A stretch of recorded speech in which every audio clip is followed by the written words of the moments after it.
What's up, guys? This is your boy James, aka 68J, coming to you on this Tuesday, and we got one hell of a show for you guys today. I look up, and who do I see? Only the most amazing family on planet Earth, EARF, hanging out with me. Shouts out to Real Canal Life in the house. Hola, mi familia. Huh? ¿Cómo está? Let me stop. Good Lord, huh? My Spanish is a little limit without drinking a lot of coffee. I'm fluent. Let me stop. Tiffany Serrano's in the house. We got Netsports in the house. Ivan Hernandez up in here. Netsports, that's my man, Pots and Pans, one of the smartest guys in the game. Much love to my boy, Netsports. Anthony, the man, the myth, the winner. Shark Tooth capital of the world. Where you at, Anthony? Shark Tooth capital. So it was Shark Tooth capital, Florida? What's the Shark Tooth capital? I'm wondering. Is that Florida? What's up, Jerry in the house? Yo, what up, my guy? What's up, my brother? Good to see you, Jerry Dog, in the house. Where you at, Anthony? Just wondering. Let's get right into it, guys.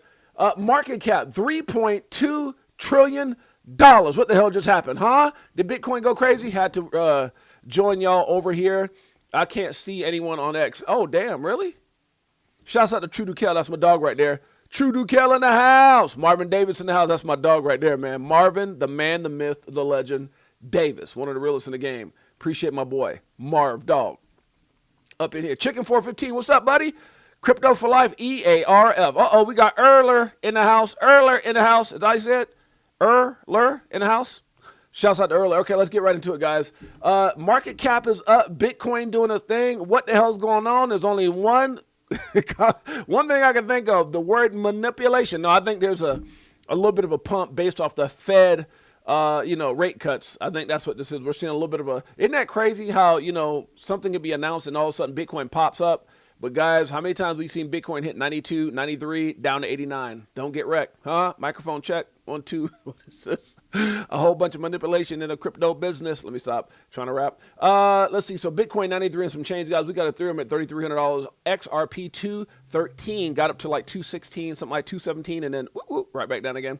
BNB right now 913, guys. Solana coming in at 141. TRX right now 28 cents. Dogecoin coming in at 15 cents. ADA doing a thing at 47 cents. Chainlink 14.61. We've got XLM right now, guys, $4 for $1. That might not be that price for long. ZEC right now at 431, guys. LTC still number 18 on CoinMarketCap, 86.22.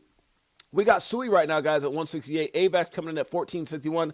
HBAR doing this thing at 13 cents. To me, extremely undervalued. Shiba still 5 zeros and 8. That's cinco zeros and ocho for those of you guys as bilingual as I am, huh? If not, go take a Hooked on Phonics. What is it, Rosetta Stone? Let me stop. Timecoin right now 166. Crow, if you didn't know, it's 10 cents. That's 10 for $1. Polkadot is shocking me.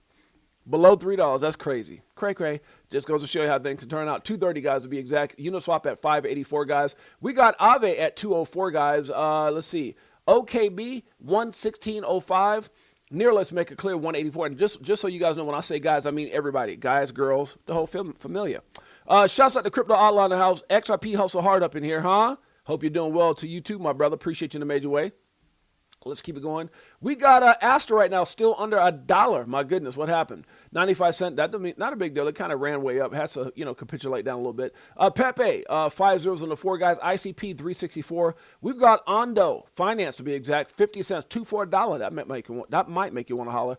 We got Matic right now at 12 cents, guys. By the way, if you're joining for the first time, maybe you're going to catch this in a repeat. My name is James, a.k.a. 68J. Been in crypto since 2017. The day I recognized crypto was in Spain. Somebody flew me and said, you got to see it. I was like, what? And it changed my life.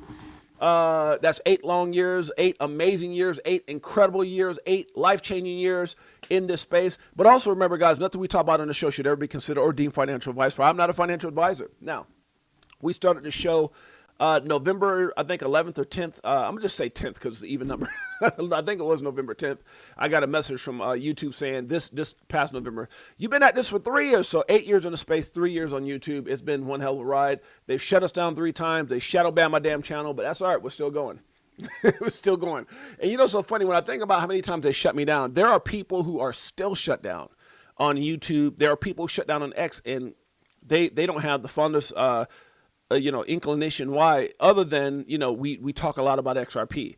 I saw something that DAI put out that he posted and got like a warning from YouTube. So guys, I don't know why I'm banned. I don't, shadow ban is what they call it, where my algorithm doesn't get out there, my videos don't get out there as much, and why we got shut down 3 times. But hey, I can tell you that it really started heavily, pretty much all at once when I started talking about XRP a lot. That's a fact. Hit them like, hit that subscribe, and that's okay, because as long as it got me familiar in here, I feel just fine, huh? Algo right now, 13 cents. Trump coin still down $70. I'm sorry. Atom right now, 237. Filecoin doing this thing at 156. VChain right now at 1 cent. We got Flare. Don't you dare sleep on Flare. It's at 1 cent. Let's see. XDC right now, 4 cents, guys. Render at 173. Bunk. You got any bunk? What the bunk is going on? I don't. Doesn't matter. 4 zeros and 1 for those of you guys that might carry it or have invested in it. Cake right now at 238. Andrew Tate said, I'm a big guy in Cake. He said he made like 30 million in Cake. I was like, what? That's crazy. Optimism right now, 34 cents, guys. We got, let's see. Man, Dash, what an old school coin that is. Dash, 49.86. ING right now, 594. We got stacks just like the song we play here each and every day by my brother from another mother, Crypto Tales, the man, the myth, the legend, the Tales up in here. 32 cents is where it's at. No affiliation. XTZ right now at 50 cents. That's 2 for $1. Floki right now, 5 zeros on the 5. The Graft, GRT, big deal, 4 cents. Telcoin right now at 5 cents doing this. I'm sorry, not 5 cents, 005 doing this thing. That coin has exploded over the last, like, what, was it 30 days? Let's see. Let's take a gander. Am I allowed to say that word, gander? Yeah, so it was 003. Damn, Telcoin got how high? Oh, my gosh. 5 cents at one point. Wow. Wow. That thing ever gets back up there. Somebody going to make some money. Moolah. And coming in at number 100, 00. It was like Double Dragon. All right, anyways, guys, let's move on. Let's move on. Shouts out to Mike O in the house. Mike O! Jeffrey Dahmer in the house. Huh? X-Lloyd, good to see you, my brother. X-Lloyd. Mike O. All right, let's get right into it, guys. So let's, for those of you guys who don't know, we are currently live. We go live Monday through Friday. Sometimes we do like a special Saturday, Sunday. It depends on how I'm feeling. Sometimes in the evening, if we have like interviews or something that might come up, somebody might get my Brooklyn blood pressure up. Might go live later on me. Stop. Everybody being good now, huh? Stop it. But no, we go live Monday through Friday, 12 p.m. Pacific Standard Time, 3 p.m. Eastern Standard Time, right here. We're also live on X, as you guys can see right now. Excuse me, we're live on X. We're live on YouTube, as you can see right here. And we're also live on IMUTV. Shouts out to Nile. Shouts out to Rob. Shouts out to IMUTV. All you have to do, if you have a Roku TV, download the IMUTV app. You can catch us also coming up soon on Apple TV. That's right. So shouts out to those guys for making us part of the IMUTV family. Let's keep it going. You can tell how successful someone will be by seeing how they handle their current situation. Wow. Money only magnifies who you are, and that's a fact. And I'm a touch on it. If anybody disagrees that, you let me know. Protein 40, one of the realest in the game. That's my Protein 40. You know, I've known Protein 40 for some years. Protein 40, my relationship with Protein 40 probably went up about 10 notches. When it comes in the YouTube world, or like, you know, in the world of my crypto family, Protein 40's got to be in my top 10. Huh? You damn straight. That brother had my back like no other. I appreciate you, my brother. But what I was going to say is, that's right. I am UTV, baby. True to Cal knows, baby. That's another one of my brothers. So, but this is such a true story, guys, because I've seen people with nothing be blessed with a lot, and they're the same type of people. I've seen people who are scandalous, and I'm talking about in my personal life outside of YouTube. I'm talking about, you ever meet somebody in your life? Let's talk about this for a house. So you ever meet somebody in your life that you know they're doing everything that's not what they should be doing, or they're just one of the, maybe the worst people. And I'm not trying to be judgmental, but just the things they do, how they treat people, the actions they take, their life, just lifestyle. And then all of a sudden they get blessed. You're like, wait a minute, how did that dude become? You ever meet that? So I really believe that money only magnifies you are. I can tell you right now, when I met Michael, you know, me and Michael were young, like in our 20s. Two young black, even though I'm black and Puerto Rican, I'm African American and Puerto Rican, but two African American brothers at a young age in California. Mike moved down from LA. Obviously, I'm originally from Brooklyn, but was raised in Florida and in California. And we were two young brothers in our 20s, met at the auction. And I can tell you right now, Mike O has not changed one damn day in 30 years. Not one iota. This is the same dude when he was out there scrambling around trying to make money to who he is now as a multimillionaire. I would hope that Mike would probably feel the same way. My wife feels the same way. My kids probably feel the same way. I just don't change. But I have met people who are really humble, get money, and they're super humble, or people who are a-holes and get money, and they're the biggest a-holes on the planet. That's a fact. So I'm going to read this one more time and move on. You can tell how successful someone will be by how they handle their current situation. Money only magnifies who you currently are. Facts. Okay, let's move on. What's in your wallet? What is in your wallet? I don't mean that y'all got to tell me what's in your wallet, but we're going to talk about that and so much more. Don't allow your fear to dictate your future. Do not let your fear dictate your future. I remember when I first started off in business, and I'll just say my circle was telling me, you better keep that good, what you're doing and job and all that kind of stuff. And I just wanted to bet on myself. And here's another misconception I want to say too. I was talking to, I believe it was Fuma. I was talking to Fuma, and I want to make something very, very, very clear. Because people, we were talking about people in the space. He was validating some people who he knows, and that's kind of been on some hating, with me and other people. And and we were talking about why people hate on me and why people hate on anyone that's winning. And that's just just what people do. Not everybody does that. A lot of you guys, I know you guys, none of you guys do that. But and you can tell people not coming into the stream as much, whatever. You can tell. I can sense it. But one of the things that he was talking about, he goes, Jay, he goes, with this group of people, they just feel like everything's been easy. He was talking about, and I was like, easy in what way? Well, you play pro ball, you've been in business, and it was like, they think that my success came because I dribbled a basketball. And I was like, what? I was like, dude, that's the furthest thing from the truth. First of all, I played pro basketball overseas. I didn't play NBA basketball. I played pro basketball overseas. Now, I played in NBA, like celebrity games and things like that, right? But I played overseas. And I was young, dumb, and stupid like everybody else. I got money and didn't have a father around and just was buying cars and rims. And I remember my first, my first place in my apartment, it burned down. I didn't have renter's insurance, lost everything, all the valuables, everything that I have. So I wasn't one of those guys that made life-altering money playing pro ball. My life-altering situation came when the reality was I gonna go back to play basketball again? Because remember, overseas basketball in my day, remember I'm 54, so back in my day, overseas money was not where it's at today, right?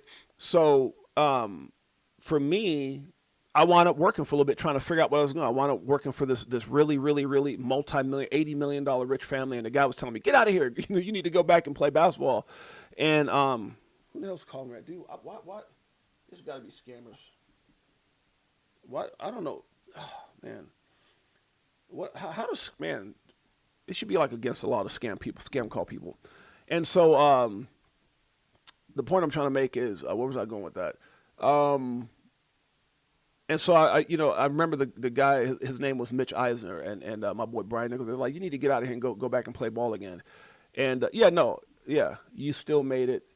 That in that no, I made it. Yeah, and I played pro. I mean, dude, it was amazing. Played in celebrity. I mean, I seen and did a lot of things and traveled, and I wouldn't take it back for the world. But it's kind of like, if you think about overseas money back in the day, NBA money back, it's not even the same as overseas or NBA money today, right? So I messed up a lot of money, and then I was trying to figure out what was I going to do, because I was one of those kind of people, I wanted to be the best at everything. So if I wasn't going to go back and make millions in basketball, I was like, I need to figure out the next thing. So I bet on myself after working for a little bit, and I started my own business. But I hustled up. Dude, if I told you guys how I hustled up money to get my own business, it was literally flipping, like buying and selling things, little cars and things on the side. And I was like, man, I'm pretty good at this. And this guy had paid me to coach his son. His name was Steve Rogers, owned this really, I know you guys know a tow truck company, but he owned like show trucks, right? Where they would be in like all these tow truck magazines.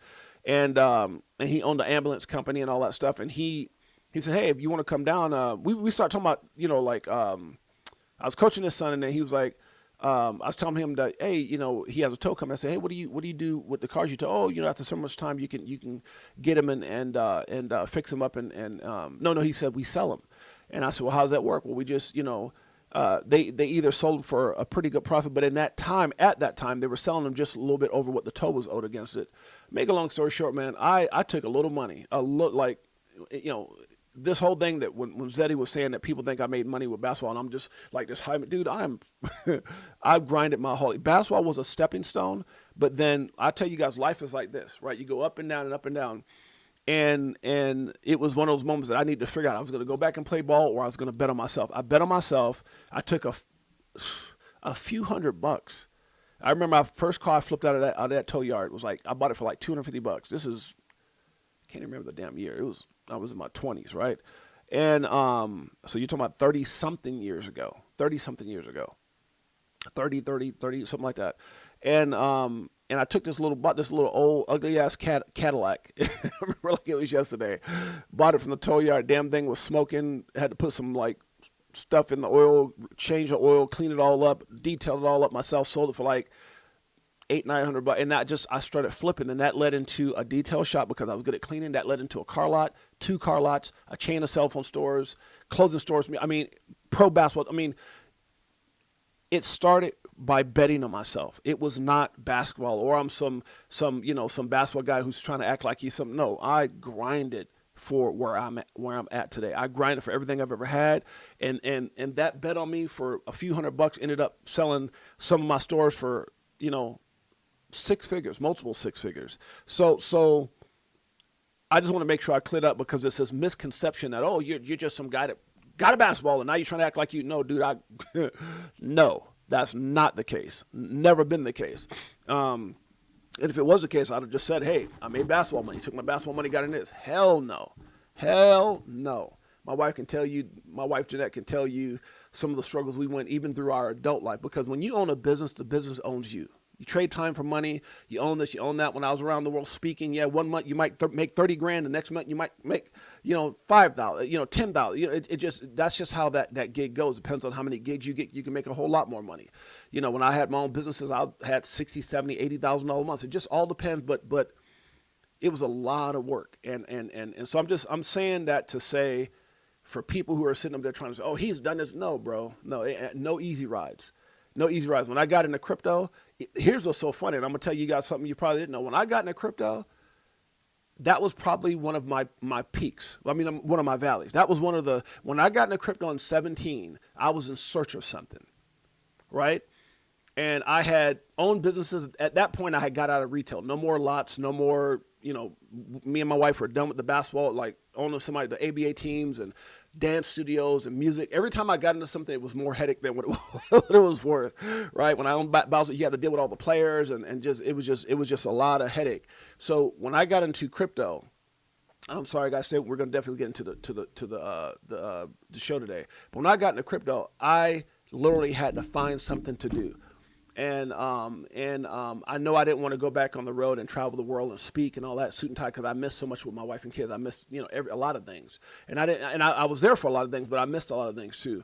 And so it just came. I say it was a blessing. It came at the right time. Somebody called me and said, "Hey, have you heard of Bitcoin?" 17. I was in search of something, and that's how my journey started. But trust me, I was no millionaire back then. I was, I had people offer me the sun and the moon because they were trying to recruit me to go back and speak and do all the things I was doing. But so yeah, I just want to make sure I cleared it up, because when Fuma told me, I was like, what? They think I did what?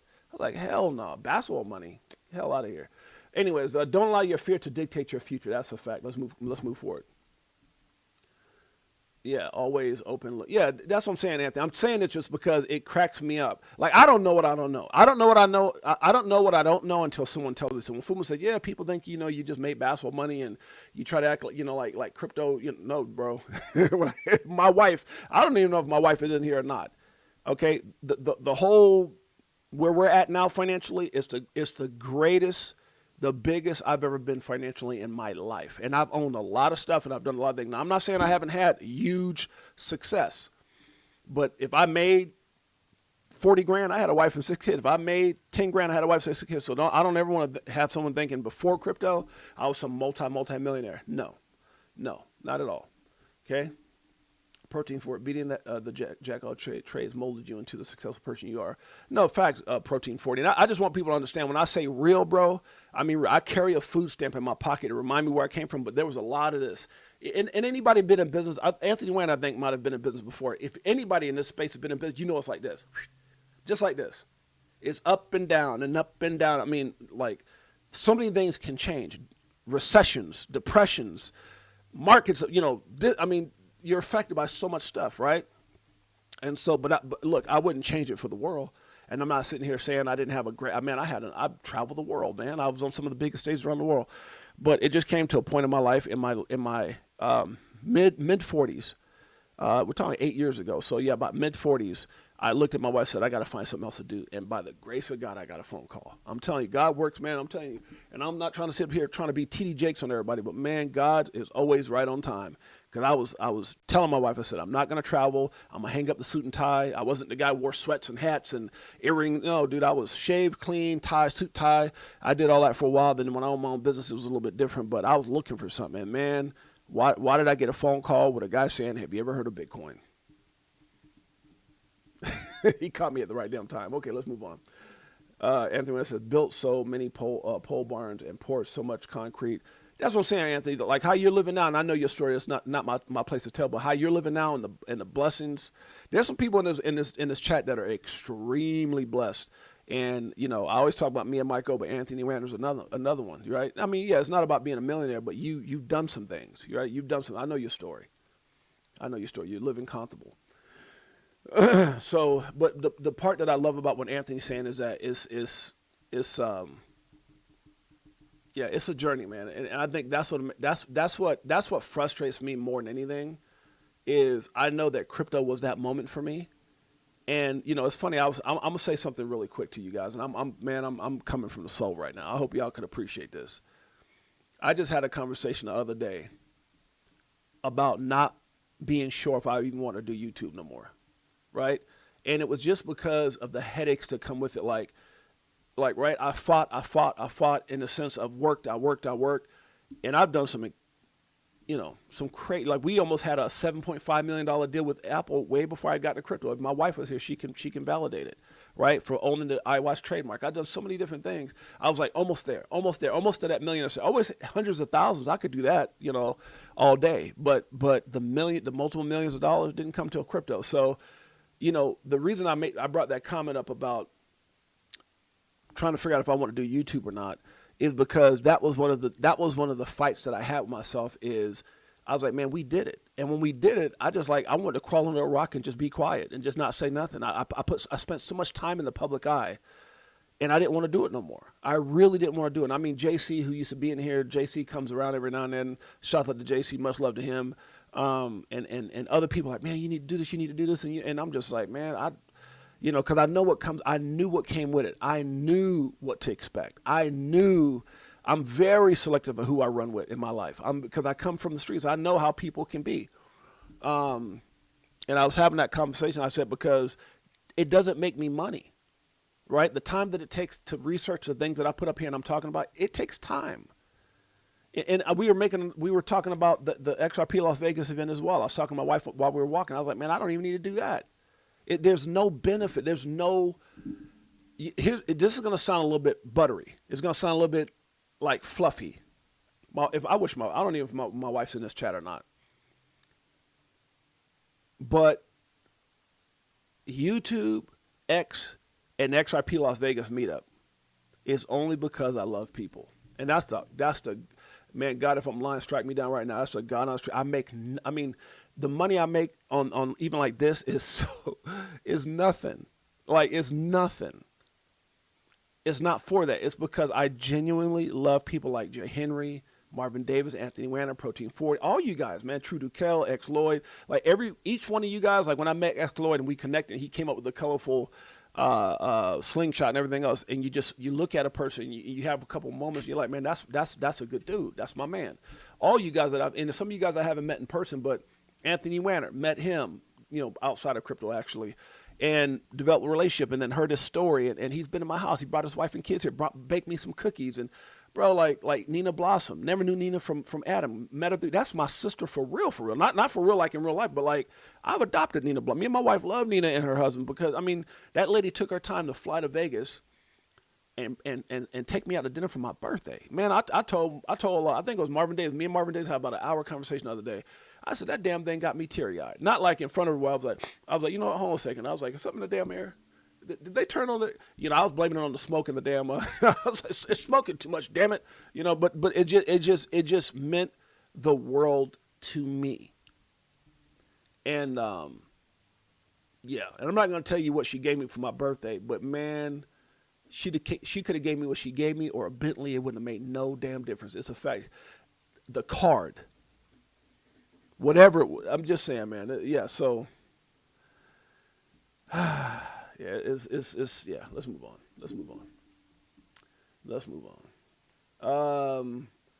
DAS recognizes Ripple and XRP.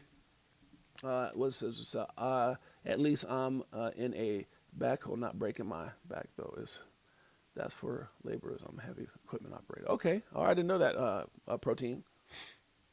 I didn't know that. Well, I know Protein got the muscles, man. So he out there working. He's out there, strong brother. I have to meet the aims to prove myself. There are people like this. I was losing hope for me. Oh, thanks, brother. Thank you, Anthony. No, that was it was a blessing to meet you and your wife and your kids, man. It just tells a lot about a person when you can see their family, the wife and the children. That's why I've always exposed my family. I've never hidden anything to you guys. I think there's shows in the early beginning. I had my daughters on. I mean, I show pictures of my kids. Some of you guys are friends on my social media where y'all can see my family, my YouTube, my Instagram, y'all can see my friends. If I recognize, I don't really not accept anybody unless I don't really know you. Like if I can, oh, wait a minute, that's Protein 40 or something like that. My children, my son, my daughter, my grandbaby. I talk about my daughter and her dude that plays for the Chicago Bears. Like I'm an open book. I talk about relatives that played in the NFL. Like there's no. Mike O comes in here, John Singh, TR, Noreen. These are all people like Sly Fox. These are like 20, 30 year, 40 year people. 40 years that I've, crazy, bro. Crazy. Nothing to hide. Let's move on. Okay. So let's get into it, guys. We talked enough about that 30 damn minutes in. I ain't even got to the damn show yet. Okay. DAS recognizes Ripple and XRP. DAS research highlights XRP and Ripple evolving as global payment infrastructure with fast, low-cost settlement and rising institutional adoption, but faces strong stablecoin and regulatory competition. Growth tied to RippleNet partnerships, stablecoins like RLUSD, potential ETFs catalysts, while on-chain usage by banks remain limited. But at the end of the day, guys, look, this is huge. This is huge. We're there. It's happening slowly, then all at once. Facts.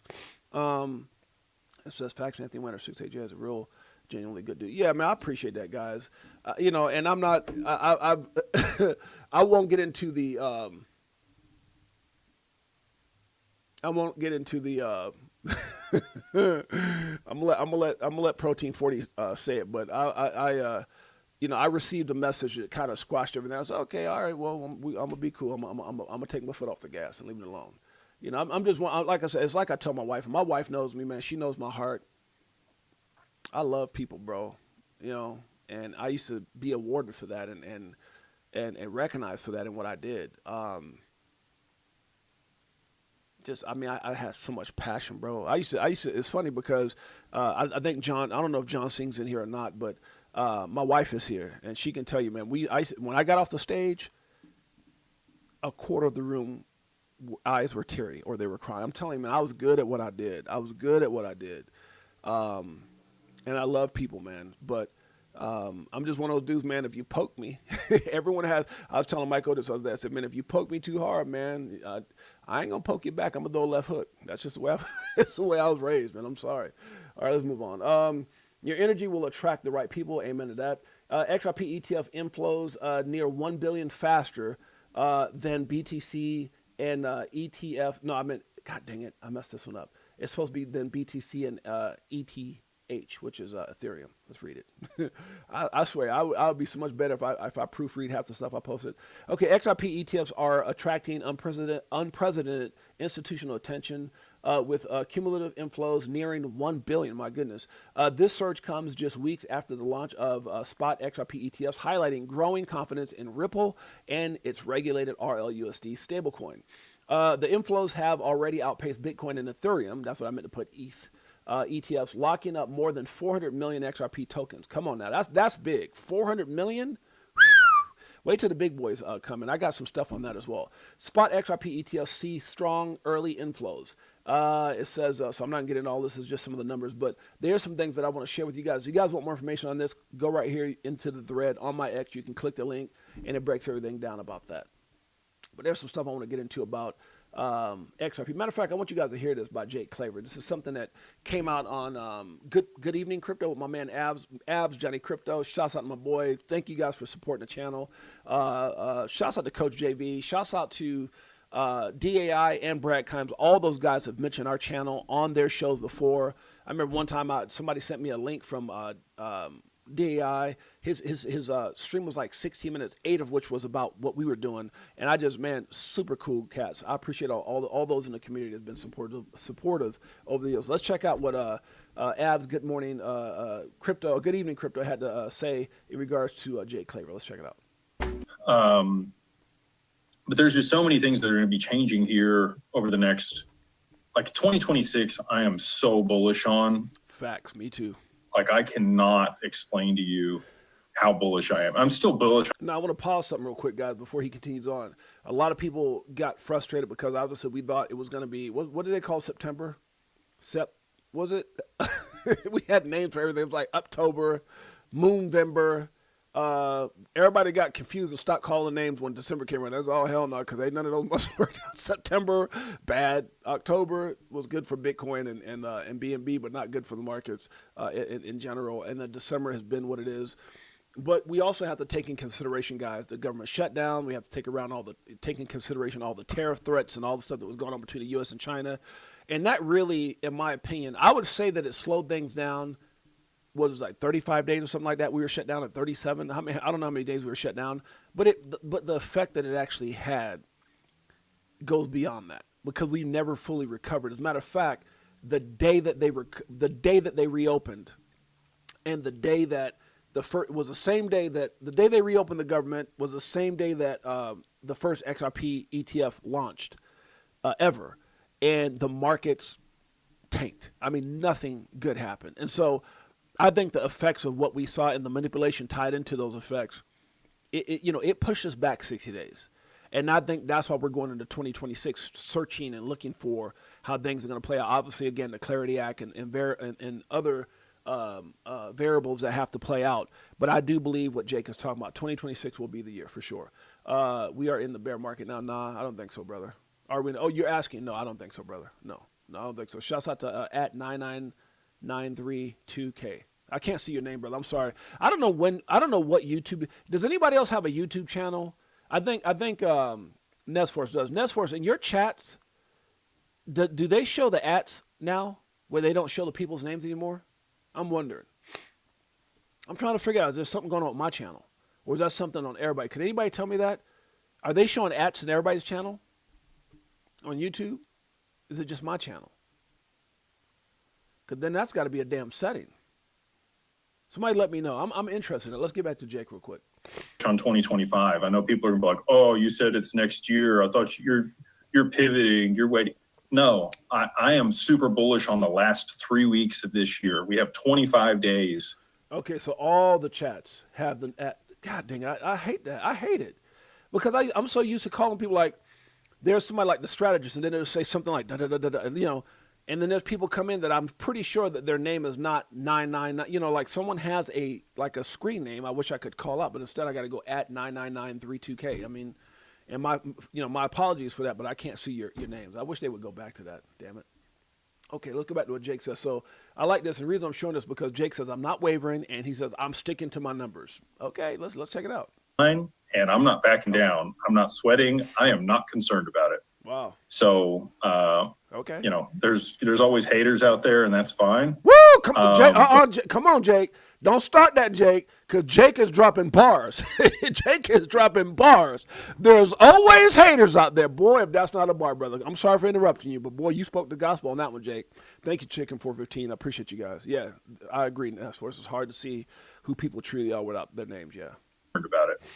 So, you know, there's always haters out there, and that's fine. Sheesh.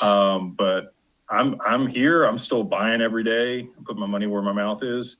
This person says, "What's the bet?" I got a bet that XRP will be $750, a public bet, by the end of the year. I don't know that it's going to get to 750. There has to be some real events that play out between now and the end of the year. Now, first of all, let's pause right there, because Jake is my boy. You know, I got, much respect for Jake. I've had him on the show.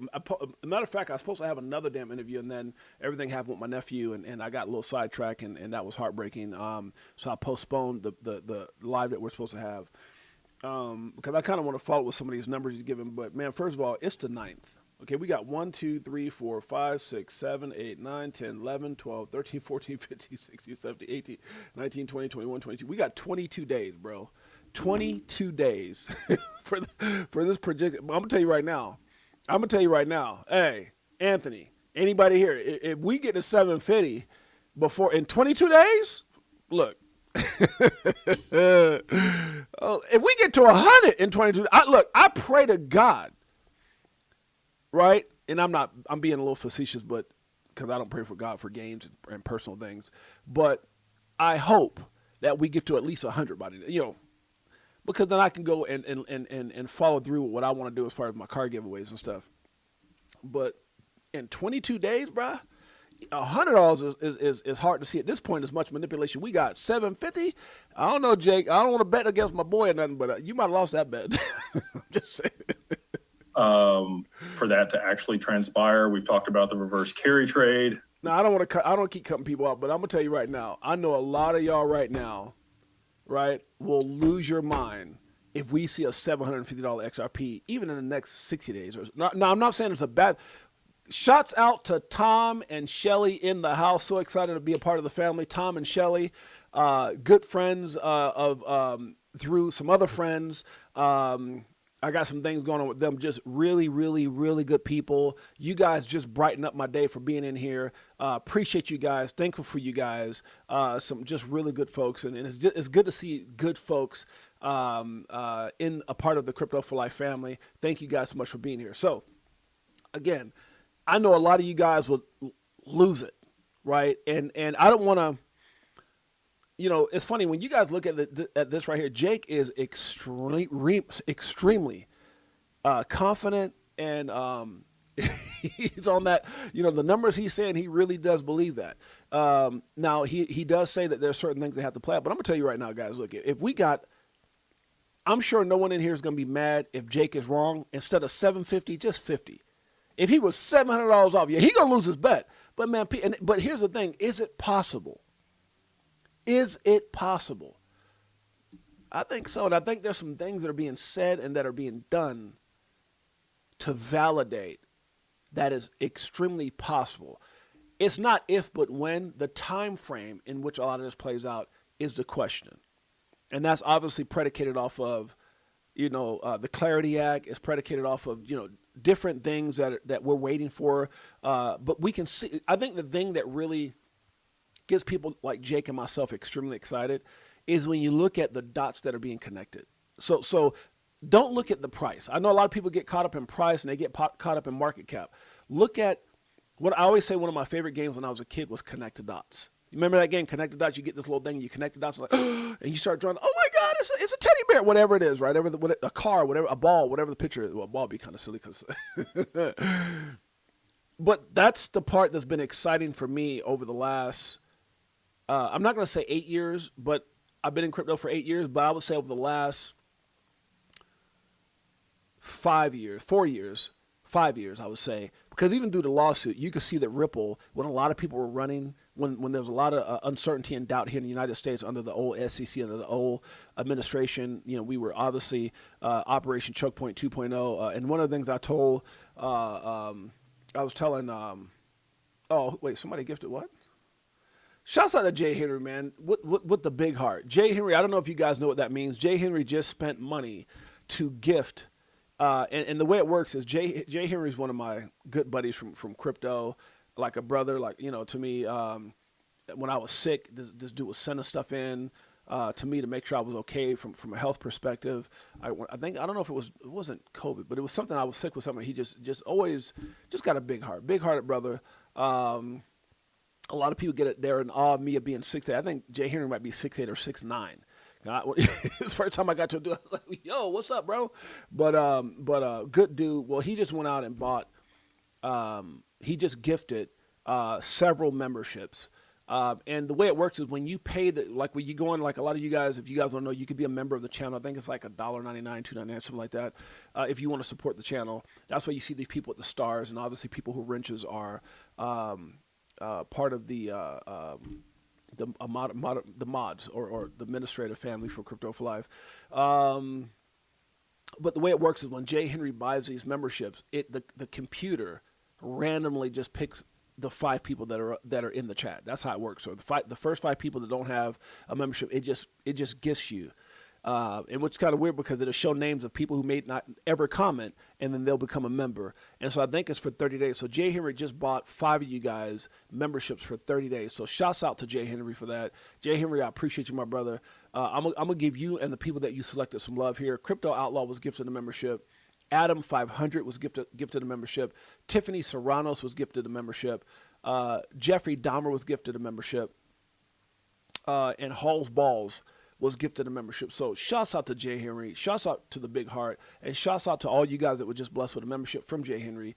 Guys, I appreciate you guys in a major way. Crypto for Life, Chicago Coin family, XRP Army, greatest family on planet Earth, EARF. I'll come back and explain you what Earth means in a minute. Let's do it. This one, does it like it is. Got them switching gears, no Ferrari with the tens. On some bullet shit, stop crying, start buying, getting bags, I ain't lying.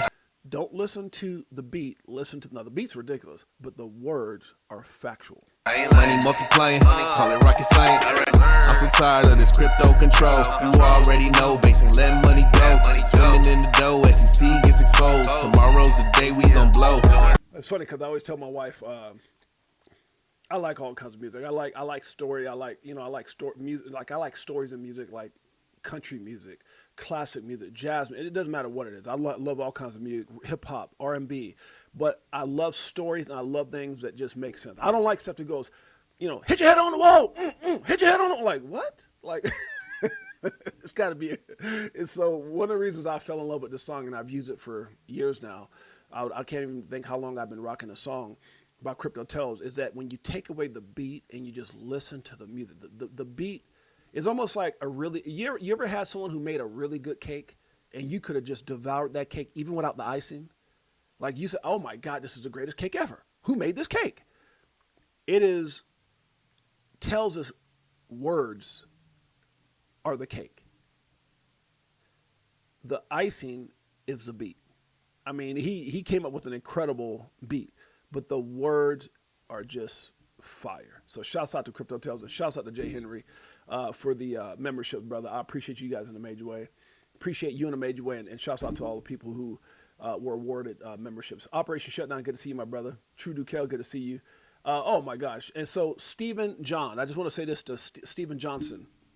We don't count what Stephen Johnson did as I know people call them super chats, but I don't like being the same as everyone else. So Stephen Johnson, thank you for a brotherly hug. That's a hug. I call super chats virtual hugs. So thank you for the virtual hug. And Jay Henry, thank you for the virtual hug, my brother. And the fact that not only did you give me a big hug, you hugged 5 people in the community too. Thank you guys. I appreciate you guys. Love you guys to pieces. Now, before we move on, we got a hell of a show for you guys today. Let me explain Earth. So Earth is like it's kind of like when we came up with Chicago coin, right? And I want people to understand this too while I'm on this. I know the mindset is meme coins are a scam. And there's some incredible meme coins. Doge was looked at as a scam until it wasn't. You know, you got some other stuff like Pepe and Shiba and all those. I'm not really going to sit here and break down what their use cases are, but I came up with a word called shikaka, and it was my way of not talking down on anyone's coin, because when I did that a couple times, oh my God, I got that coin. So I cast it, man, shikaka, and it's funny because I was reminded of that word, or that word came to me from Jim Carrey. If you guys remember Pet Detective, I think it was, and he's like shikaka. I just spelt it different so I wouldn't get any issues. I think his was SHITKAK. Mine is just SHAKAKA. And so, yeah, we came up, and then Mike reached out to me, and then we put a spin on it. We put it into existence because we were trying to figure out how can we do something almost like a reward system, right? Or how can we have this coin that we can implement into things that we do in our real lives, right? We invest in movies and real estate and things like that, but the movie world is something that has been passionate. I wish, Mike, you're in here, right? Is Mike O in here? Mike O, make a comment. I think Mike O wasn't here. I shared this on our, this is our Shikaka coin. Shouts out to Crypto G for putting this together for us. You can see our community. You can see all the places you can get Shikaka coin. Now, I'm not telling you to buy the coin. I'm not telling you not to buy the coin, but we invested in movies, and our current movie right now is being finished up. It's going to be in Regal Cinemas supposedly next year. That's where it's supposed to be going. I know some things that got postponed, but the first part of the movie is done. The second part of the movie, they're waiting to film. I think there was some kind of like licensing when you shut down like streets and things like that. From what I was being told, that they're waiting for something. Okay, Mike is here. If you go to shikakacoin.com, if you want to know about our project and what we're doing, there's a lot of people that you know that are on this, that are on our team, like JC, Keita, Cassius Cuvée, World Be Free, Liz, my sister, Crypto Mama here, Dave. It's so funny. I met Dave, me and my wife. I'm gonna tell this story. I don't give a damn. We'll just be a little long on the show. When we left California because crypto put us in that position financially, and I was like, oh my God, honey, we did it. And we left to Hawaii. We came to Vegas. We moved to wine country. When I went to wine country for a year, because we left California about a little over 5 years ago. We've been back in Vegas now for 2 years, but we went Hawaii, Vegas, wine country, back to Vegas. And so when we were in wine country, I Googled like events, this was crypto, was kind of, XRP with the whole lawsuit with the SEC. And I was just trying to find community to connect with. And I Googled crypto events, and there was an event that it was Dad Bod's coin, which they had tied into like beer and things like that. And that's how I met Dave and Josh. Dave being a highway patrolman up in that area, Sonoma County area, and then Josh is a 26-year veteran with the fire department, and we became brothers. And even Crypto G, who's on this as well, he's been. I think Crypto G stayed at my house like once or twice already, and I met him through crypto, but met these guys through crypto, and love them to death. These are my brothers, man. God, when I look at these guys, man, it reminds me how good God is. I love these dudes, all three of them. But this is where I met Dave and Josh, because of moving out to the Bay Area. So it's funny how a lot of these meetings are coming up, and then you've got Crypto Navigator, Iron Man, my man, Optimistic Prime, Ryan, my beautiful queen Jeanette, my oldest son Jalen, Reverend Rich. Ryan Lamar, who's the director of the movie, Don Benjamin, who was in the movie Him, that just came out in the movies. He was the father in Him. Chris Shadu, a big-time business guy out there in Canada. My NBA buddy, Rayford, and then me and Mike. So that's, I just want to explain to you guys, like, what it is that we do, what is Shikaka all about. This is a publication that came out, I think I showed you guys this other day. This is Variety, which when movies come out or music come out, they put that in. So our movie, I couldn't even talk about it for a while. The movie's called Holy Smoke. It's a post-apocalyptic horror film featuring Will Young and some other people. There's a lot of people that are in this movie. And so you can see me and Mike are two of the what's it called, executive producers, and the two biggest investors in this movie. So this is my fourth movie, and so I just want to kind of let you guys know what is Shikaka. Y'all talking about? That's what it is. Oops, sorry, damn it. What did I just take off of there? That was Jay Claver. It's okay, but there's really no affiliation in the sense, but the coin and what we do. But it's one of those things that we wanted to give people something they could be a part of.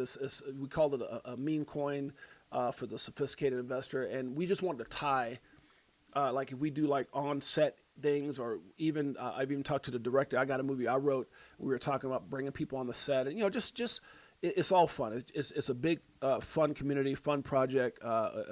Chicago, we love our community. Me and Michael, we're trying to figure out other things we can do, from charitable things to all kinds of things that we can do as this thing grows.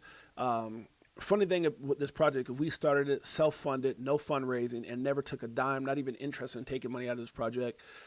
Me and Mike had agreed that for years to come. We didn't do it for that. No more than I did YouTube for that.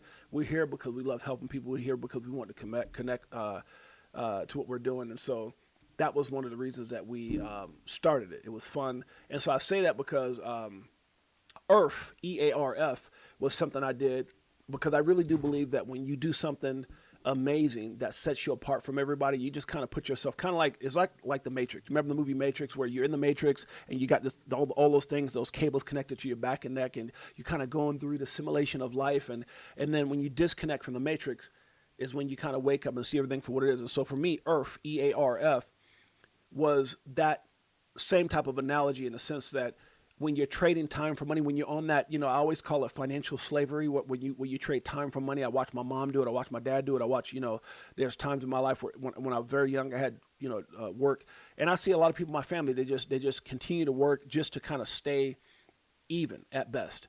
And so, and again, there's nothing wrong with a job. I'm never here going to disrespect a job. That's a plan A. I always say your plan B, which will set you free, which is what most people have who are entrepreneurs or in this fact, crypto. So for me, when I said EARF, I always said that, when you're on Earth, EARTH is where you're trading time for money, right? You're doing just enough not to get fired. They pay you just enough not to quit. And and then you retire on a percentage of what barely got you by. That's Earth. That's why I've seen my mom do it. Everyone that I can think of ever done it, other than a few people who are business owners. And sometimes, they're kind of caught in the whole thing of that as well. But more often than not, entrepreneurs bet on themselves. And that's what I was excited about with crypto. And so we came up with EARF, EARF, which means you're doing something extraordinary. You're doing something different than most people are doing in order to have those things tomorrow that most people won't have. So there you go. We'll move on. Enough of that. So EARF, EAR. I just want to make sure when you guys hear EARF, you're like, man, that dude can't spell. What's going on with that? I can't. Okay, congratulations, young brothers. Shouts out to Shador Sanders and tight end Harold Fannin Jr. Have both been nominated for the NFL's Rookie of the Week award. Both of these young guys are rookies with the Cleveland Browns, and both have had incredible weeks for that football franchise. All right, let's move on, guys. Let's have a little fun. I know I've showed this several times, but we're going to have a little fun. 3 of my favorite videos. Brad says XRP will get 14% of SWIFT in 5 years. BlackRock says I can't talk about XRP ETFs. And Charles Hopkinson, my God, that it might be one of the funniest videos ever. Let's get to it. You're going to see many hundreds of billions of dollars of tokenized real-world assets fairly quickly. In 5 years. 5 years, yes. So, it's for a dumb reason. SWIFT today, there's 2 ways to think about SWIFT. There's a messaging, there's liquidity. Right. Liquidity is owned by the banks. Right. I think less about the messaging and more about liquidity. Because if you're driving all the liquidity, that's good for XRP. Right. Anyway, so I'll say 5 years, 14%. And I need y'all to understand what he just said. So we talked about just a while ago connecting the dots, the things that Ripple have done, the acquisition. So remember, during the time of the old administration, we had Operation Choke Point 2.0 and all the horrific things that were going on in crypto. Obviously, we're in a new day now. But during that time, people were leaving the country. You heard Caroline Pham and some of these people at the CFTC, and now Paul Atkins over at the SEC say, we want to get those businesses back. A lot of companies, American companies, left overseas. They left from here and went overseas. There's a lot of firing going on. A lot of people went out of business. Whatever the case may be, during that time and during that panicking, that time of panic, Ripple kept acquiring, they kept hiring, they kept expanding, they kept growing. And so when you connect the dots and you see these massive acquisitions they made and connecting the dots of a broader picture of really just dominating the financial sector in regards to moving money and things like that, for him to come out and say a couple key things that he said here in the last, probably 6 months or so, I would say no, last year, right? Because this comment was about a year ago. Yeah, it was just it was Apex. You can see Singapore 2025, so maybe earlier this year. But there's two things that he said besides what we physically see them do, because Brad and those guys have always been very conservative in what they say. They don't say a lot.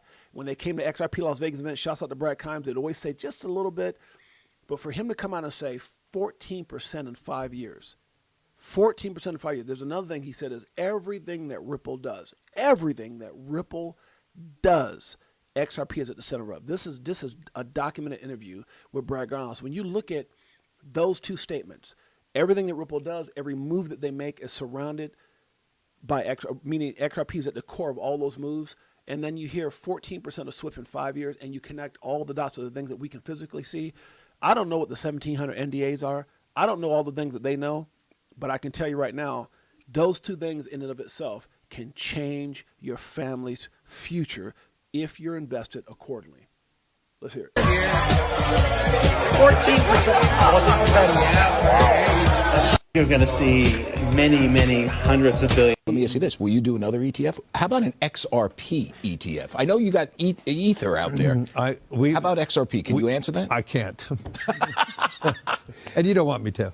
I do. Well, I can't. All right. They're giving me the rap. Thank you. Now, there was something that came out here recently talking about some of Ripple's XRP that's in escrow right now, and how that could have already been there could have already been deals that are in place that are protected by the NDAs, which is why you don't see all these companies like BlackRock, because there's already backdoor deals that have been done that when they are exposed could send in ridiculous liquidity into the XRP ecosystem. And obviously, for those of you guys that know what I mean, you're just sitting there on blind faith, and you don't know what's going on, and you're trying to figure out if you should hodl, if you should sell. Hey, you can have paper hands if you want to, but you might want to listen to Charles on that one. Crypto is the opt-out. Shouts out to the strategist. Crypto is the exit. Crypto is the solution. Come on, Charles. And so, yes, the markets go up, and yes, the markets go down. Did Charles just become my new best friend? I'm just Michael. What the hell are you talking about? My other best friend. That's what he just said. Yeah, I know what I'm talking about. Michael's my boy. But you know, there's some directionality to that. The long term, we win. There's 550 million people in the cryptocurrency ecosystem, and there's going to be 1 billion by 2030. 1 billion. Come on, Charles. Talk to us. The majority of the world's stocks and bonds and equities will be in the cryptocurrency space Charles. by 2030. Yeah, brother. Tell him. And all of y'all paper hands are just running around. Be like, oh no, the markets are falling. The markets are falling. What do I do? What did I do?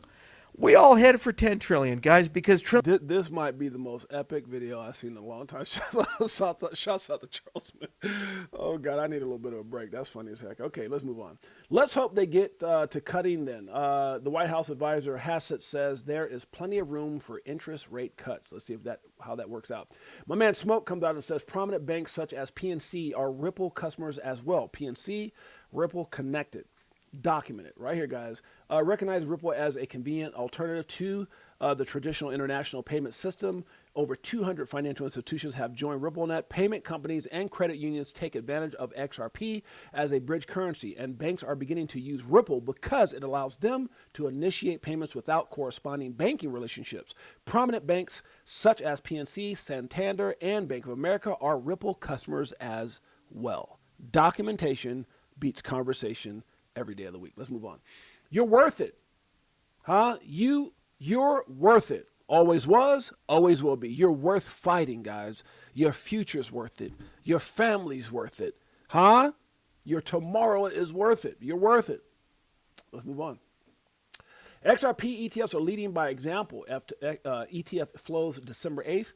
You can see right here, inflows XRP plus 38.4 million. ETH is 35.49 million. Excuse me. Solana, only 1.18 million. And outflows, BTC, 60.48 million. XRP takes the crown for the day. Rotation is loud and clear. And guys, remember, I'm going to say this. I'm going to say it till I'm blue in the face. By the way, if you guys saw me turn blue in the face, make sure you call the 911 and stop. But I'm going to say it till I'm blue in the face. And that is that you remember when Bitcoin ETFs came out. Remember how that played out. Sorry, guys. Dropped my phone. When Bitcoin ETFs came out, we saw a bit of a pullback, a little capitulation, sideways movement for a while, and that went on for several months, a few months before bada boom, bada bing. So if we can possibly see the same thing happen with XRP, we could be looking at somewhere between January and February before a massive pop to the upside. All credit goes to God for everything. Amen, amen, and amen. I'm not going to play this because it's exit dance for those who are hating on Shador. This is the coach of oh, God, this is funny. I can't play it because of music, but the coach, Kevin Stefanski, Tom Reeves, which I think is the offensive coordinator, and Dylan Gabriel, the guy that they try to put in front of him doing a dance. It's so funny. All right, you guys can go to my X and check it out. I just can't play the music. Okay, you don't have to be perfect to be amazing. You don't have to be perfect to be amazing. Facts. BTC is pumping on Fed news. It won't last, but will it continue to eat long and shorts? Here's that impulse I mentioned on Bitcoin. Shout out to Tara for this one. Bitcoin is pushing up towards the critical resistance at 94.2 thousand. I think we're going to get a nice break above that level soon. Expect it to backtest after a breakout and turn into support, all clearing the path towards our wave target at 103. I'll keep you updated. So shouts out to Tara for her TA on that. Make sure if you guys want more information, make sure you guys go follow Tara. She does incredible work on TA. Okay. Dom says Solana is officially more bullish on XRP than Solana. I don't know if you guys saw this come out or not. That's funny. I said, man, that's crazy. So am I. So we'll get into the post from Solana here in a second. The manipulation is real. It's not safe to go long or short, guys. I'm telling you, a lot of people getting wrecked right now with their long and short positions. It seems like, they're able to manipulate this market and snatch billions of dollars. So please be careful, guys, out there. For anybody who decides to do something like that. Breaking, Bitcoin pumped $3,000 from $90,000 to $93,000 and liquidated $140 million worth of shorts.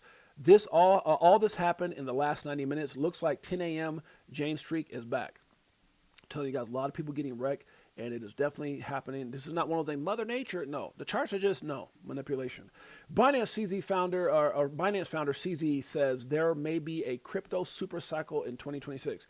This is what we've been saying, guys. So super cycle, hyper cycle, extended cycle, things that haven't played out the way. And I really do think this is part of not only what's happening currently in the markets, but also you sprinkle a little manipulation on that. Again, you couldn't have timed the government shutdown perfectly. You couldn't have timed, Trump's comments in regards to the tariffs. And I'll be honest with you guys, if we had rebounded when we opened back up the government, if we had rebounded based off the XRP ETFs doing what Bitcoin didn't do, which is explode right away, which is not the way these ETFs work out. But if those things had happened and we saw a surge back up to 126 for Bitcoin, or XRP getting back to 340 or 50, I do believe that something else would have happened. It would have been another announcement for tariffs. It would have been something over here or something over there.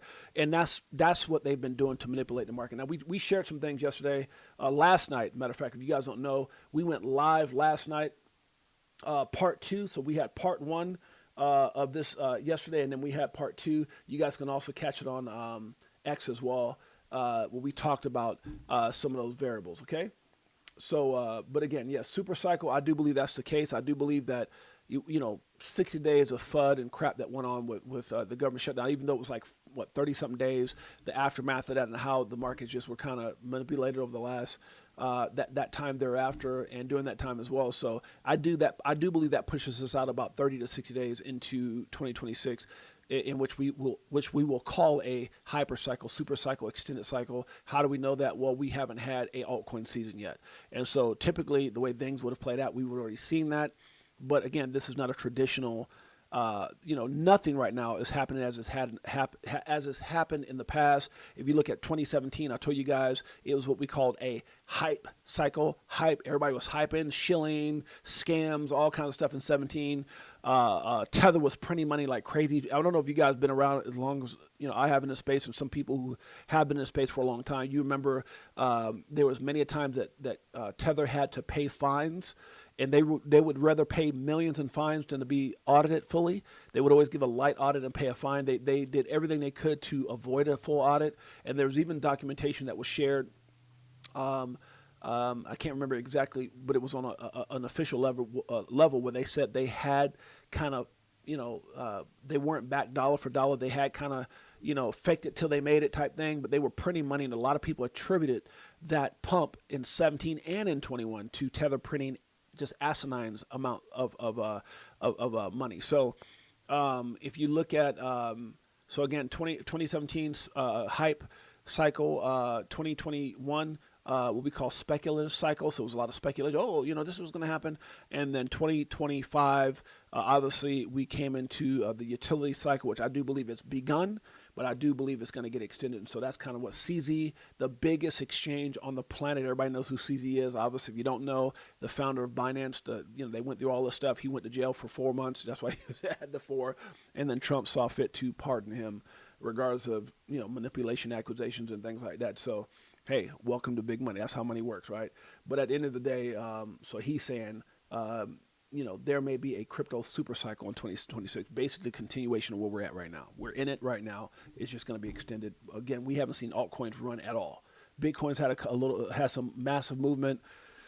Ethereum, I don't know if Ethereum even got to I think it might have gotten to all-time high. BNB for sure. XRP went up. I won't say all-time high because there's some kind of there's a lot of people who try to say that we had an all-time high, but in all actuality, that number would have been 384. We didn't get to 384. We got to like 340 something. But people are trying to say that number came from like Asia somewhere or whatever. But at the end of the day, I still don't see the fact that we hit the all-time high. So whatever. I'm not going to argue over pennies. Let's argue over dollars. Facts. All right, let's move on. Okay, something you just coming. Solana linked to XRP. Solana bridge to XRP through Axler. It shows right here. Solana put this out. It says time to flip the switch. They're using our line. Flip the switch? What's going on with Solana? Huh?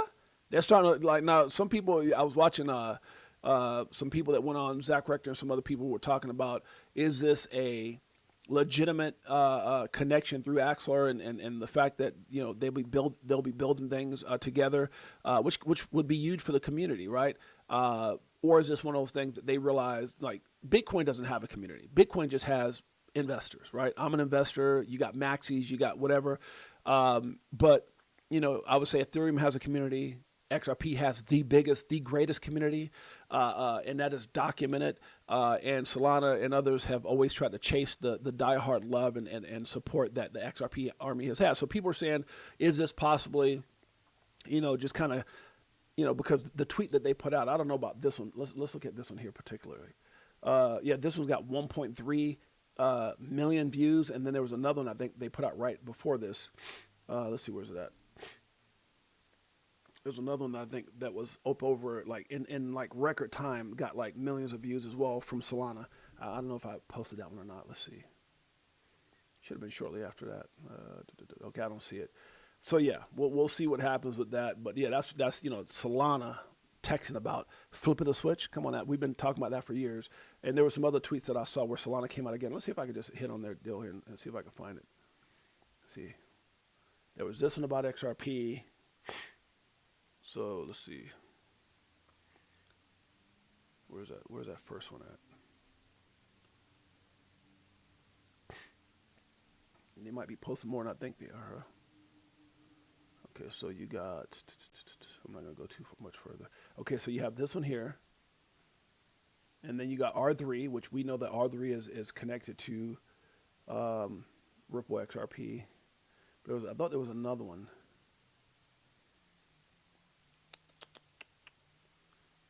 Okay, I'm not going to be going through because now I'm bringing attention to them, and I'm not trying to do that.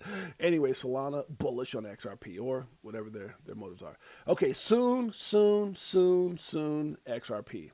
Now, was this in regards to? No, it wasn't. Okay, I thought maybe I had made a comment up on their post. Slowly, then all at once.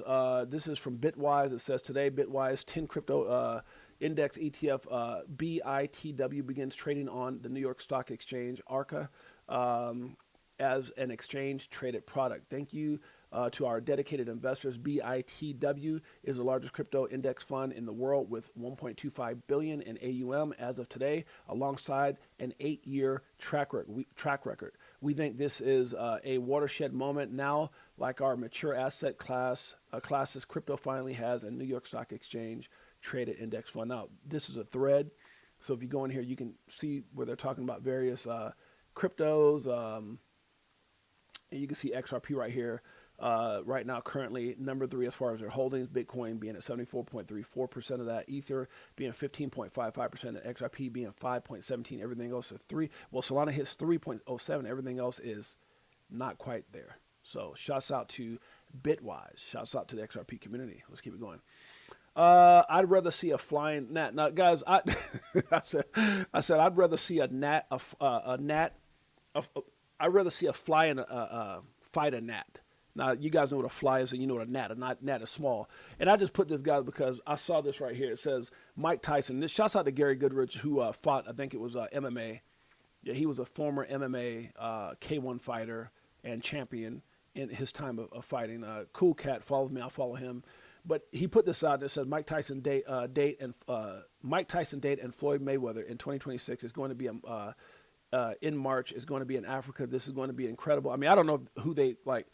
In Africa, that's like isn't that what like Muhammad Ali and George Foreman did back in the day? Like, Kumbaya, whatever the hell that. I remember the damn Muhammad Ali movie. But the point I'm trying to make: who wants to see Mike Tyson? They're not even in the same weight class, and I don't know. And again, I just this is how I feel about it. Shouts out to Uncle Bubba. I don't know how Jay Way's in the house. Call the rent track, yeah. Anybody else in here I missed? Let's see. I think I got it right. But like honestly, guys, put in the chat. If anybody's a boxing fan, who wants to see Mike Tyson and Floyd Mayweather, and it's not even going to be a fight. It's more like an exhibition, so these guys can get millions and millions of dollars who's silly enough to buy the pay-per-view to see it. Now, I like both of these guys in their prime, but I just I'm sorry, guys. If you caught the Jake Paul and Mike Tyson fight, Mike looked like an old man. Like before that, I kind of got caught up into it because of commercials. He was hitting the back. I was like, oh my God, there's reminiscence of Iron Mike Tyson. He said, hell no, BK. He said, that's what I'm saying. I don't want to see that. And then I got caught up in the commercials because Tyson was hitting the back. I was like, oh my God. I mean, he was hitting them like, oh my, he had like flashes of the old Mike Tyson in the commercials. And then when he got in that damn ring with Jake Paul, man, look, Jake Paul is a master of promotions. This dude is, he's doing some big things, but it's just a money grab, right? These guys out there on the internet showing $30 million mansions. And I'm not hating nobody with what they're doing to make money. But man, like Mike Tyson looked like an old man against Jake Paul. He was sitting there and they were fighting, and while he was fighting, he was biting on his glove, like he was biting on Evander Holyfield's ear. I'm like, what is wrong with this dude? Anybody see the fight? Yeah, who would pay to see this crap? I'm not paying for this. Now, I'm not going to say if it's on YouTube, I won't go watch it for free, that kind of thing. But it's because, it'd be like an old game of like Larry Bird and Jordan. It's not even close. Larry Bird in his prime was not Michael Jordan in his prime. But if you went back and if they went back and played as 60-year-old guys, they're like, I don't want to see no damn Michael Jordan. Can you imagine the old Bulls from the 90s and the old Celtics, or like if Magic and old Lakers want to go? Nobody wants to see that. Now, I'm not saying we wouldn't watch a free version of it because we're all fans. Somebody's going to go out there and say, but I'm not paying for that. And then you guys are going to Africa for what? Like those are typically when historic fights happen. Like the last big African boxing match I remember was Muhammad Ali and George Foreman, right? When what's it called, the Rumble in the Jungle or something like that, where Foreman was supposed to destroy Muhammad Ali. I don't know if you guys ever watched the documentary on that or the movie. And Muhammad Ali figured out that all he had to do was tire George out. So he just had George hitting him and beating him. And he was just basically just playing defense and taking all the punches and just kind of. And George got tired. And when he got tired, Muhammad Ali started dancing around the ring and pop, pop, pop, pop, pop, and wound up beating the dude. Right. And but I mean, this is not that. When I saw this, I thought, okay, somebody needs some money. I'm just saying, if y'all need money, get into crypto. Damn it, let me stop. All right, let's move on. Too much, too much time. I said I'd rather see. So that's why I said I'd rather see a fly and a gnat fight. Like if I saw a fly and a gnat, I'd be like, oh, that's interesting. I might pay for that. I might pay pay-per-view for that. You want $20? I'll pay for you to show me a 30-minute fight with a fly and a gnat, but not this. I'm sorry. Not oh gosh, let's move on. Rope-a-dope. Yeah, exactly. Thriller Manila. That's what it's called. Yeah, the Thriller Manila. Yeah, that's different. But those guys. I mean, well, Mike Tyson gonna walk out with a cane, damn near, huh?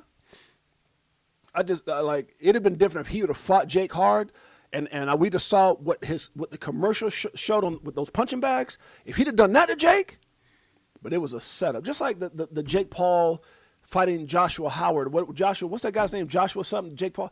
Come on, bro. Really? He was just getting ready to fight Tank Davis. He reneged on that, which he's being sued for that. I know some people in Jake Paul's camp.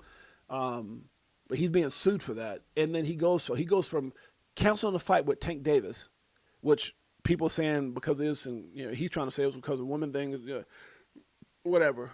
Some people think he was scared because Tank was, telling him he was gonna knock him out. But then you go to Joshua. What is it? What's the dude's name? Joshua something, the heavyweight guy. Are you crazy? Are you crazy? That's like being a playground big man and saying, I'm gonna go against Shaq. Stop it. Oh God. All right.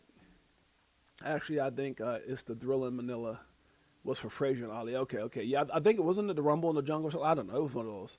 The strategist. The only thrilling I'm doing in Manila is in my hotel room. Facts. Samson of LA. Good to see you, my brother. Good to see you, brother. Marlon Goodman. Yeah, no one's gonna go see that, bro. Who's gonna go? Who's gonna pay for that? I'll watch it free on Netflix, though, for real.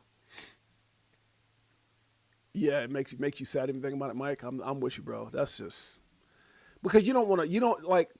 Oh, shouts out to my beautiful queen Jeanette. Shouts out to my baby. But yeah, you don't want to be. You don't want to. It's like when you saw Michael Jordan playing for the Bobcats, Charlotte Bobcats, something like that. Like you don't want, bro. You don't. That's not how you want to remember Michael Jordan. Like, and don't get me wrong, he actually kind of balled out, but he wasn't Michael Air Jordan. He wasn't that dude. He was like a mirage of himself, right? He fadeaways. He's an older guy, but you just it's kind of like what's my man named Barry Sanders. How he played for the Detroit Lions, I think, back in the day. He left the man. He left at the top of his game. That's kind of how you want to see Michael Jordan, or, you don't want to see Larry Bird with bad knees and a bad back, or Magic trying to get back on the court after he's been, that kind of thing. So yeah, it's no, Tyson was one of the all-time greats. He was. Yeah, let's move on. Okay, enough of that. Bitwise CIO sees crypto growing 10 to 20x. Matt Hugin says the market could grow 10 to 20x without breaking a sweat, pointing to the SEC chair's $68 trillion on-chain projection. He called crypto his top long-term bet. Facts. These guys are brilliant. This is who you need to be listening to, not that person and this person with an X account, and you look on their LinkedIn, and last year they were the mascot at Chuck E. Cheese. I'm being facetious. What I'm saying is, guys, big money gets it. Success leaves clues. These are the people that Jake and other people are paying attention to.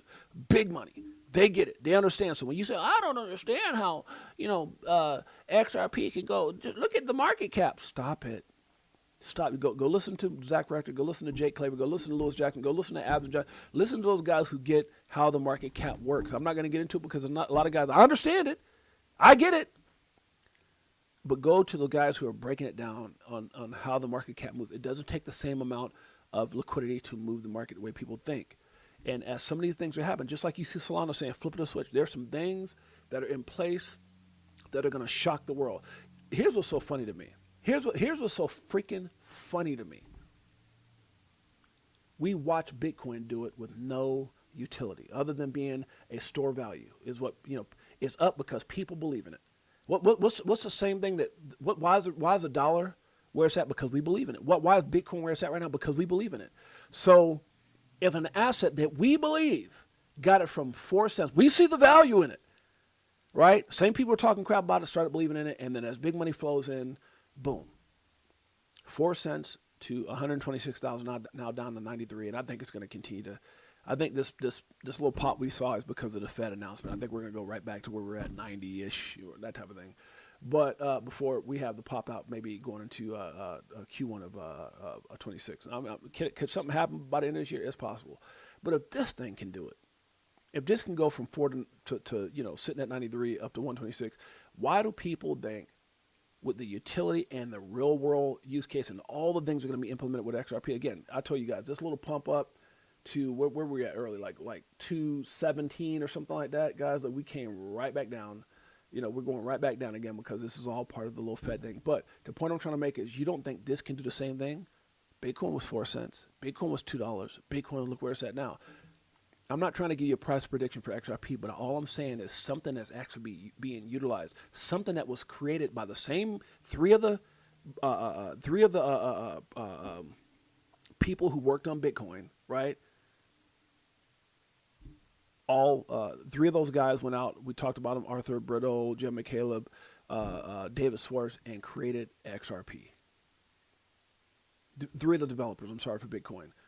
They created something to be better in every way, to be scalable, to be able to be utilized for what it was, what they saw the financial system would need, and all of a sudden people are doubtful. Well, it's only $2. Okay, but we had almost a 5-year lawsuit. They tried to fight and attack the one thing.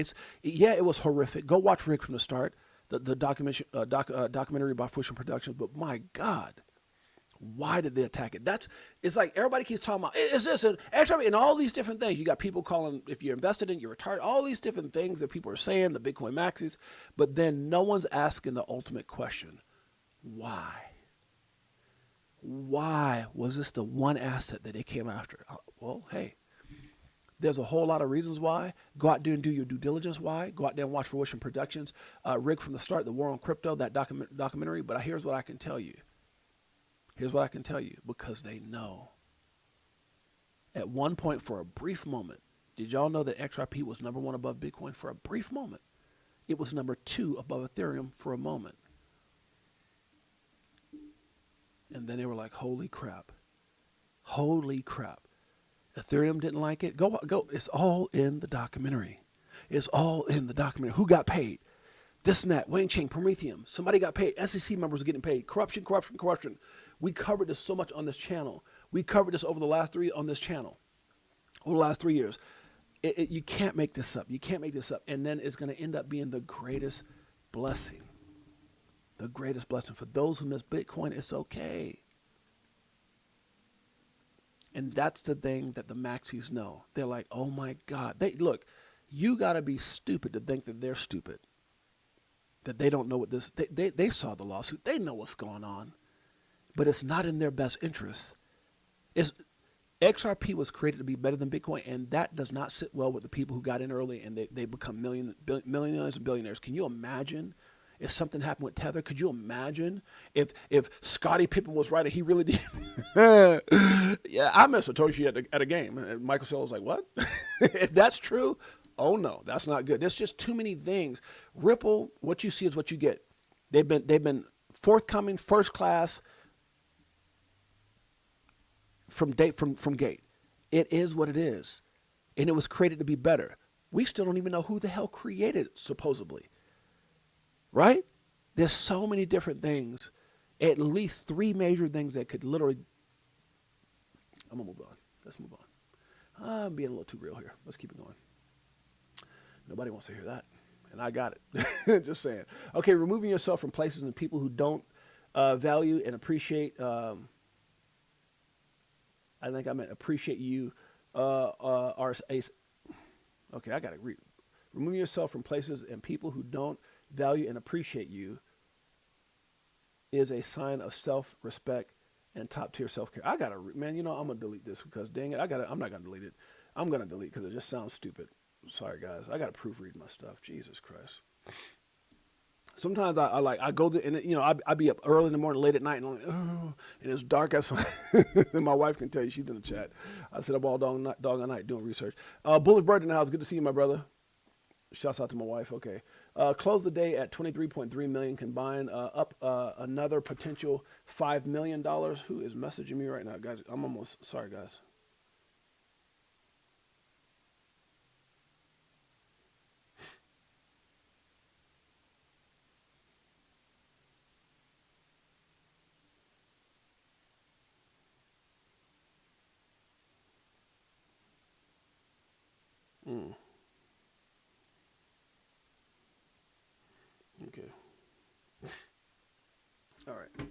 So up another potential 5 million XRP taken. Okay, we're gonna move past that. You can't help everyone. That's a fact. You know, I've had many conversations with people offline about this topic. You can't help everyone, guys. Ripple and PNC Bank. PNC, first U.S. bank to go live on Ripple Payments Network. Crazy, back in 19. So guys, don't think, hey, everybody had to be shh because they worry about the SEC, but hey, it's all there, documented. Today, it was revealed that PNC Treasury Management is live on blockchain payments platform RippleNet. This makes PNC one of the first U.S.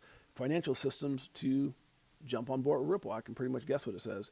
Any information you guys want, check it out right here. And the new information that came out about Coinbase. The financial system is changing. Eligibility at PNC private bank clients can now access Bitcoin trading directly within their banking experience. No extra accounts, no extra friction. It's just so funny. When I read this, this is exciting just because since I've been in this for 8 years, I've had at least 4 or 5 accounts shut down from crypto. Crazy. Debanked.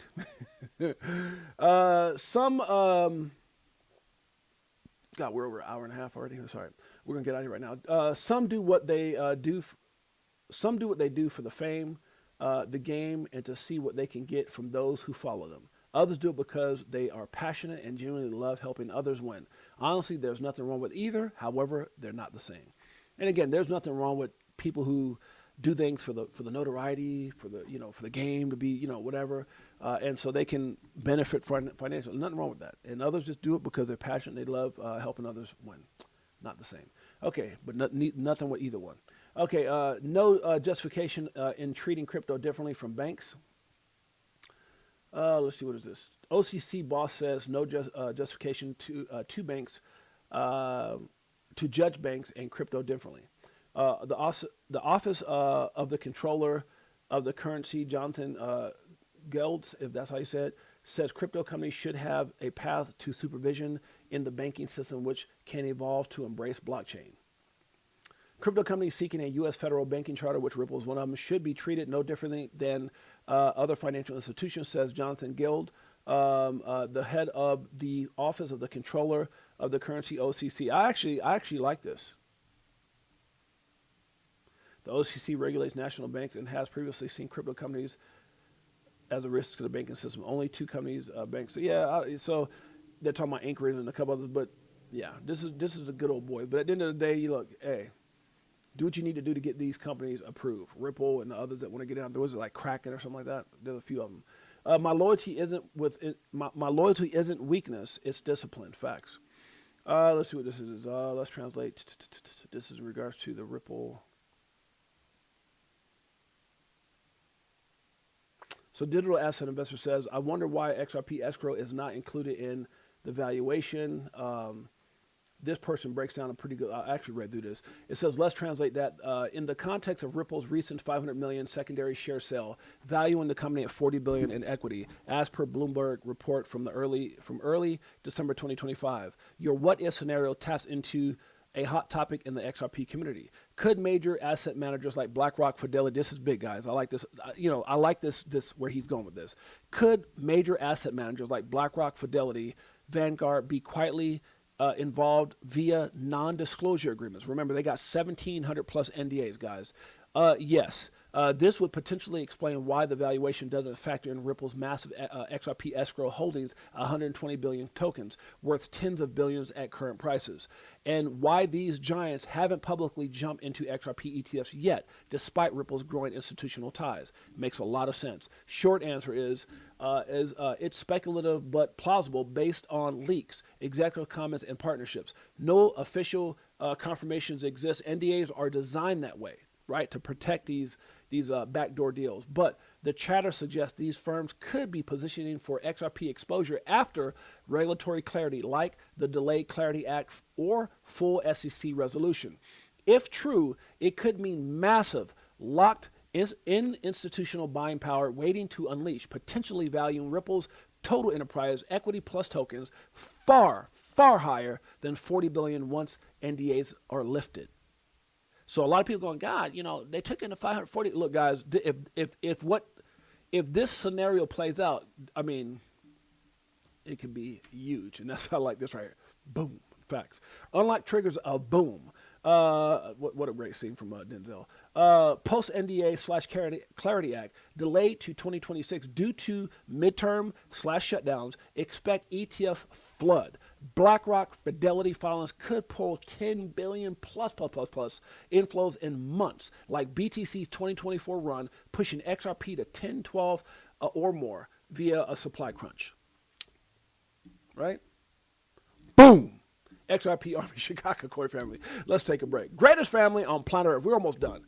This is for you. Let's do it. I'll be better off now. You selling at a loss, not caring what it costs. I ain't when it drop, waiting for the flip flop to the tip top. While you watching TikToks on my new wristwatch. Hit the Vegas crypto meter. Hello, nice to meet ya. Shower DAI like we do it all the time. Did a show with Lady E in the bag, man, the next night. A moon party, so you know we had to take flight. So many years and it's still no cheers. If you're selling, then I'm still all in. What do you do when your freedom is an illusion? How high will it go when the XRP get the mooning? It's amusing when you know that you ain't losing. Going back to go back, got them choosing. Which one? Bag it up. This one? Bag it up. Okay, Princey Pooh wants to do the show with me, so we'll continue on with Princey Pooh in my lap. Hi, Princey Pooh. Say hi, Papash. Hi, Mamash. Hi, Daddy. Say hi, Daddy. Hi, Daddy. Say hello, Crypto for Life family. Say hi, Chicago Coin family. Hi, XRP Army. What do you think about XRP, Prince? What do you think about XRP, Papa? Huh? Oh, okay, a lick? Okay, that's too much. Okay, we can't be doing that live. All right, let's keep going. Trying to kiss Daddy all in the face, all in the mouth. Okay, let's see where we're at. So I think we got all that. So yeah, this right here is amazing. If you guys want to check this out, go into my thread on my X right here, and you can find this and read it for yourself. Good take on that. Okay, sorry, let me get my mic close again. Yeah, my dog, I love my dog. It's crazy to me how people will blindly follow someone who, yeah, let's read it. It's crazy how, to me, how people will blindly follow someone who has never had success and who's known for doing some of the most horrific and unthinkable things as a person. It honestly says a lot about those following. They say you are who you hang around with, and that's what I'm going to say about that. I'm going to leave it alone. That came based off a conversation. I was like, why are people? I was like, man, God bless them all. Okay, today marks a major milestone for institutional and crypto adoption. Coinbase, crypto as a service platform, is now powering PNC banks. Guys, this is big. Launch of direct Bitcoin trading for PNC private clients, the first to market with such an offering amongst the major. Guys, look, slowly, then all at once. Slowly, then all at once. This is a new day. So when you talk about extended cycle, hyper cycle, a super cycle, there's things that are being, dots that are still being connected or have been connected, things that are playing out, I's that are being dotted, T's that are being crossed, just positioning. And Ripple is at the helm, the forefront. And as this thing unfolds, and I said this the other day, guys, maybe yesterday, there's going to be a lot of people who are going to get priced out really quick. There was an old thing that someone told me a long time ago: waiting is a bad business decision. And I'm not, God, this is not financial advice. I promise you. Your life is your life. Your story is my goal and objective with this channel is to share my journey, talk about how I messed up. There's a lot of things I went through when I got into crypto. I made this. Happy, millions past. Not taking profit, millions off the table, all kinds of stuff.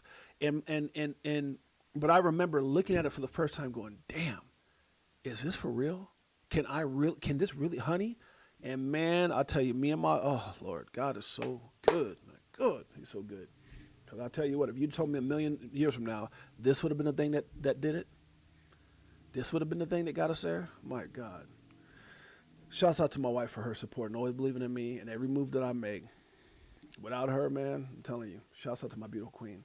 One day you'll be able to sit back and say, it was hard, but I made it. It was hard, but I made it. I don't know if it would say it was hard. It was rocky. It wasn't all, yeah, but it was worth it. Michael Saylor says all major U.S. banks have contacted him for Bitcoin advice. Okay. I said, maybe to hodl, but not for payments. That's what we're getting close. Stay locked in. That's a fact. Ripple officially lands $500 million. This kind of goes back a little bit more in depth in what I was talking about the valuation. What does it mean? If you guys want more information on that, click on this picture. Boom, it takes you right into it if you guys want to do that. Solana gets it. Okay, this is the part. This is what I was looking for earlier. Solana put this out early this morning at 6:56 a.m. It said 589. What? You know what 589 means, right? Everybody knows what 5. You go to Brad Garland house. Let's go to Brad, right? Unless it changed, Brad should be, where's it at here? Brad Garland house. Everybody knows what 589 means. Come on now, stop it. How many people are Brad following? 589. How many people have I been following for years? 589. That's an XRP thing. So for them to come out and show 589 Solana, come on, man. Either they're trolling or they know something we don't know. Besides the Axlar deal, something big could be on the horizon, guys. 589. I said, hey, Solana gets it. It's all about that 589, right? Brad knows. I know. If anybody who's been a big XRP supporter fan, you know what 589 means. All right, let's move on. Ripple's section in the FinTech Times, edition 61, highlights how its payment and stablecoin infrastructure is moving into mainstream finance. Enterprise adoption, RLUSD expansion, and bank integration show Ripple building real operational rails rather than narratives. This is not a narrative. This is not a speculative cycle. We've had the hype cycle. We've had the speculation cycle. This is not about narratives. This is about getting things done.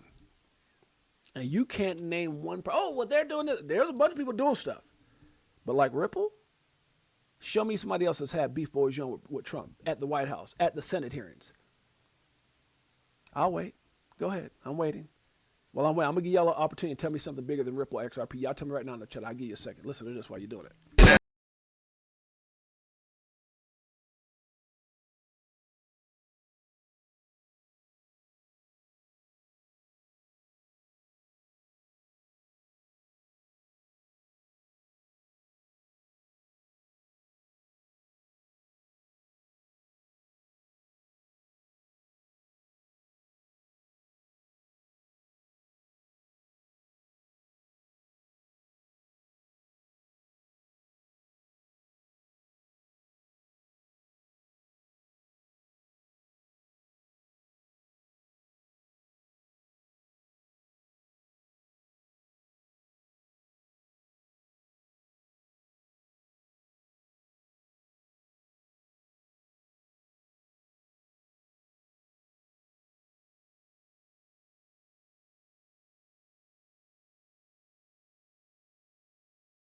He was jumping all over me. He's like, man, I got to go pee. Let me out of this room. Okay, let's keep it going. Okay, let's keep it going. This is Brad Garlinghouse, guys. This came out, what was this? Yesterday. It says 4 weeks. He put eyes on that. 4 weeks, and XRP is now the fastest crypto spot ETF to reach 1 billion in AUM since ETH in the U.S., with over 40 crypto ETFs launched this year in the U.S. alone. What? 40 ETFs launched this year? Wow. A few points are obvious to me. This is from Brad Garlinghouse. Number one, there's pent-up demand for regulated crypto products, with Vanguard opening up access and traditional retirement/trading accounts for Americans. Crypto is now accessible to millions more people who don't need to be experts in the technology. Number two, longevity.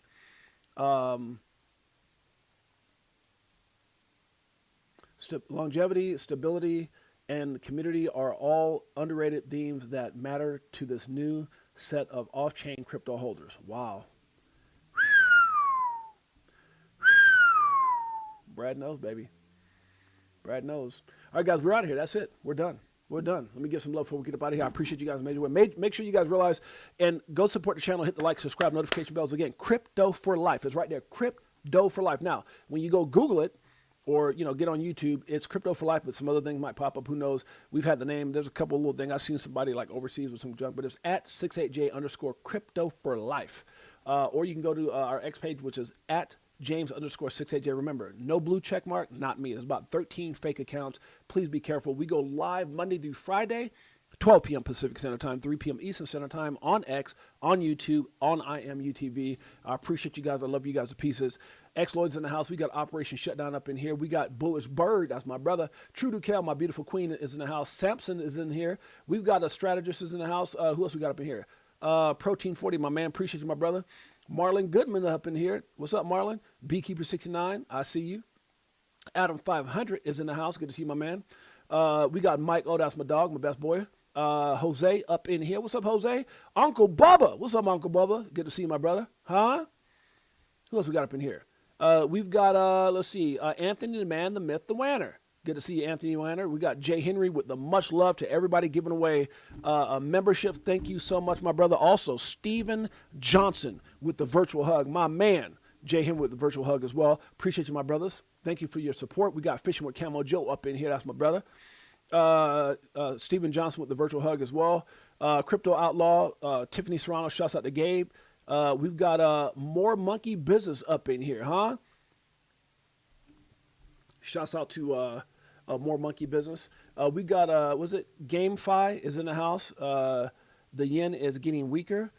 Sly Fox is in the house. We got Nest Forces up in here. Hall's Balls, good to see you, my brother. Jeffrey Dahmer is up in here. We got Tiffany Serranos, who is Anthony, the Man, the Myth, the Winer. We talked about that already. See who else we got in here. And again, Jay Henry with the virtual hugs. Appreciate you, my man. Pots and Pans. Who else?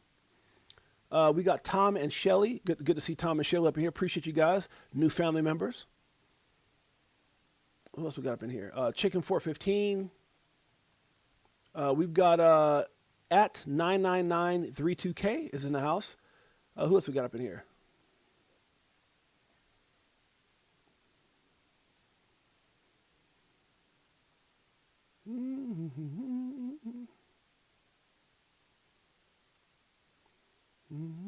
We got everybody, right? True Cal. Okay, let's see.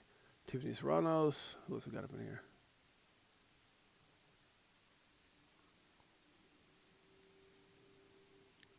I think we got every Fishing with Camo Joe. Okay, I think we got everybody, guys. Appreciate you guys. Love you guys. X-Lloyd, all you guys that are here. Thank you so much for being here. We'll see you guys mañana. Until next time. Make sure I click out real quick. Anybody else? We got everybody. Okay, until next time, it's your boy James, a.k.a. 6AJ. See you guys mañana. Peace. Greatest family on planet Earth. EARF. Yeah.